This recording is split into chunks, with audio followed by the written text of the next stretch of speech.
tīri latviski feedbacks vai ticība.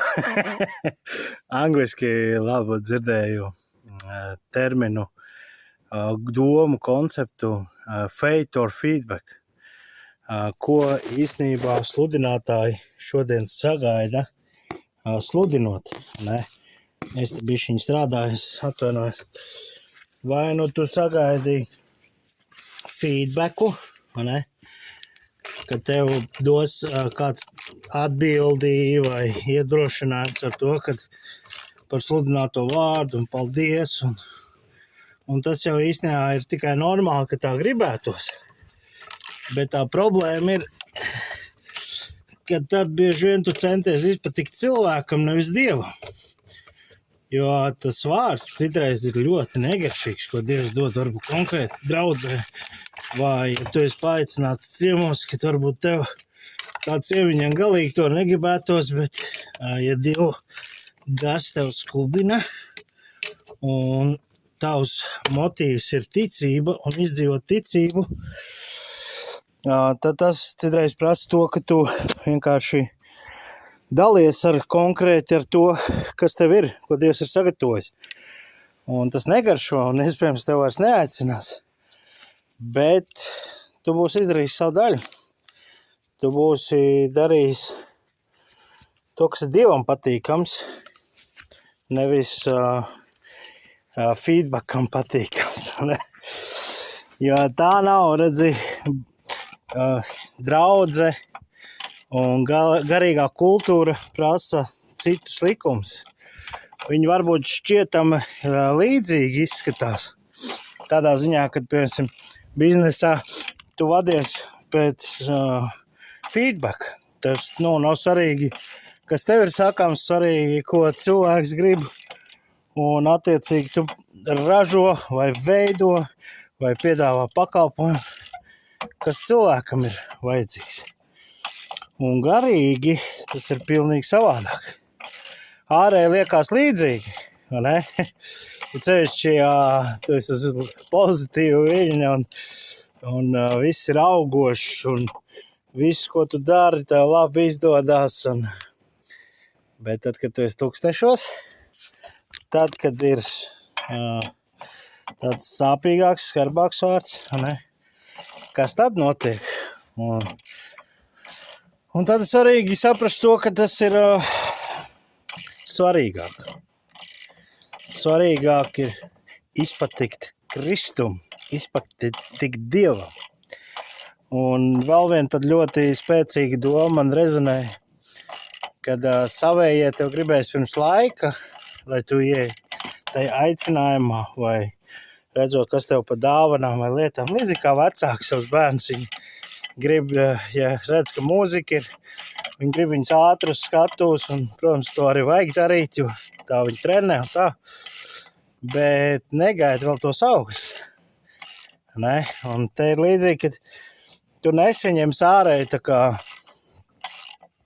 pilnvaru, vēl jau vairāk ne no savējiem, vecās dzīves tādā ziņā, jo savējie var būt divu veidu, ne? Savējais, kas ir par tevīm, un savējais, kur tu esi iedzimis, kas varētu nebūt par tevīm, bet vienkārši tas, ka tev ir kopīgs asens vai radniecība, tāpēc viņš saucās savējs, ne? Un neatkarīgi no tā, tev, protams, jārūpējas par abiem, bet ļoti mainīsies tā dinamika. Viens ir pār tevi, viens ir tavs risinājums iespējams, un otrs ir tava problēma. Un te ir svarīgi saprast, ka no tiem radnieciski savējiem, ne? Vecie draugi, vēl tā tālāk, ja tu nāc patiesi mainies Kristu, tad tā var būt, kad viņi nespēja atjaunot to failiņu. Viņi neakceptēs, ja tev ir, piemēram, aicinājums būt par, evaņģēlistu vai sludinātāju vai, uzņēmēju, kas atbalsta ticīgos, svētos, kalpo svētajiem ar finansēm un tādā garā. Un tevi neakceptēs, neatjaunos viņi savā saprašanā, jo tu taču esi vecais Jurčiks, kurš vienmēr viņiem ietes vien šļuku, vai ne? Un par šo sievietu. Un tagad viņš redzēs lepnis palicis, un tā, nu, pasaka Dievs, ka neesi lepnis, ka tu sveicinies, ka tu uztur attiecības ar mērķi mantot. Un ja arī nē, un kā Pauls tur miera ar visiem iespējams, bet ja nē, tad nu neko.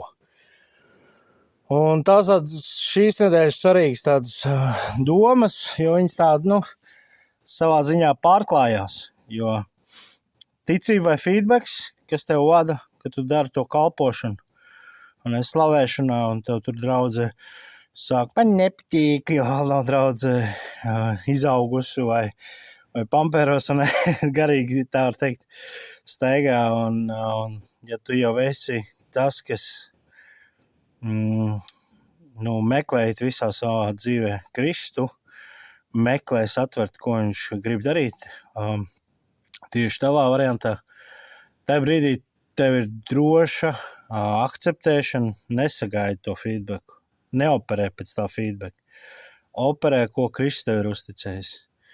Ir patīkami, ja sakrīt, ja tu atrod to čomu grupiņu, ne, kas uztur to eļļiņu un rāda tos degļus un kā viņš tur papildina to savu eļļiņu, slavu Dievam. Bet ja arī nav, es uzticams Kristum, nevis tam feedbackam. Un tad ir tas brieduma jautājums, un nekad sākt, kad man kāds pilnvaros. Un tas līdzīgi kā darbā tev neviens nepacels amatā, nu ja varbūt valsts saprātā, tur viss savādāk, bet tādā, privātajā, tev ir jābūt vērtīgākam nekā tavam paaugstinājumam. Ja tev maksāt, ja tu gribi 100 eiro vairāk, tas nozīmē, ka tev uzņēmumam jāatnes, piemēram, 200 vai 400 eiro, lai viņi varētu pacelt to 100.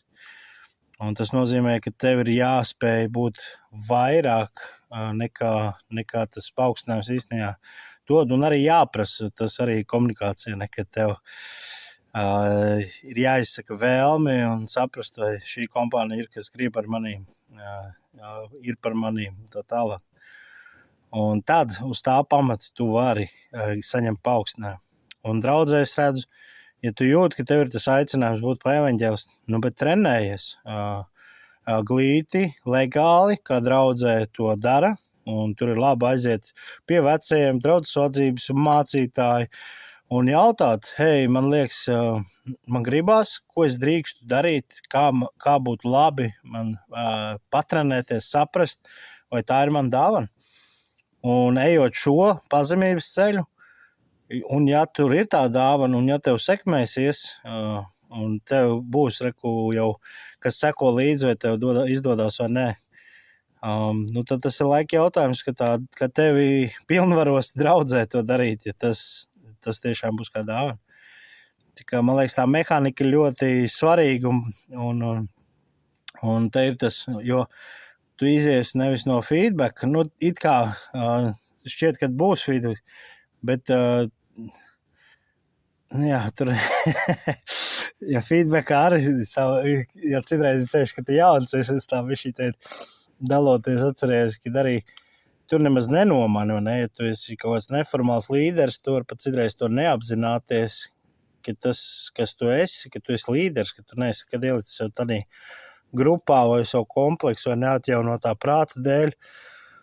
Un tad citreiz tie atsauksmes vai ārējas izpausmes, kad cilvēki no malas kādas lietas saka, tas var labs indikators, labā lampiņa, kas uzrāda, kad hei, varbūt tev ir tur potenciāls, un tad ir labi iet to ceļu. Tā kā, jā, bet tīri tāpēc uz tā tu nevari tā kā dzīvot. Nu, es ceru, ka tā doma varbūt tagad neskaidri izsakot, bet tas galvenais